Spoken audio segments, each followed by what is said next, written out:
A year ago, it was about GameStop. It was a bit like the crypto side. It was the way that the little guy could get back at the financial institution and kind of turn things to their advantage. Hugh, I'm really excited to speak to you and get your professional opinion on something that's very, very important in the world right now.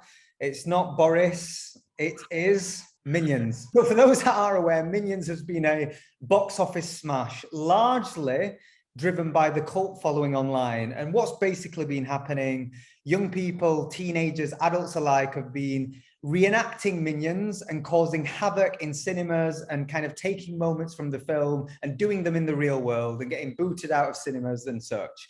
As a consequence of that, it's been a real smash in box offices. As a macro evangelist, as an analyst, how are you thinking about, I suppose, cult moments like this? And what does this mean for the stock market? And what does this mean for stocks in general? Well, I guess the first answer to that would have to be that anything that kind of brings together the real world and investing in capital markets has to be a good thing, because for too long financial markets are seen as the preserver of stuffy suits and Wall Street in the city, and it's not a healthy existence where the real world and the financial world don't coexist. So if it takes little yellow monsters running around causing havoc to meld the two, then that's a good thing. Can't be bad.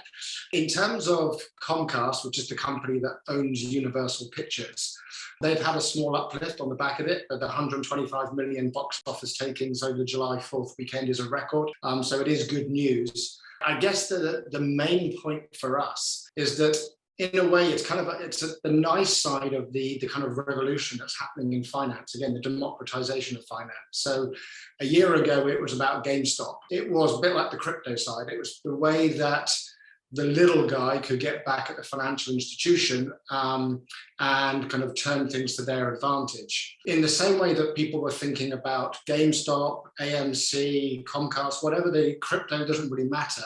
They're thinking about it through that one idea of getting back at mainstream financial institutions. There are other things that you need to think about when you're making your investment decision. It shouldn't be a revenge play. It shouldn't be a pure revolutionary play. You've got to think about fundamentals. Now, macro is dull. I get it. It's about the economy. It doesn't affect people's day-to-day lives, day in, day out. But it does actually dictate the money you're earning, the job you have, the house you live in, the lifestyle that you have. So you need to be aware of macro.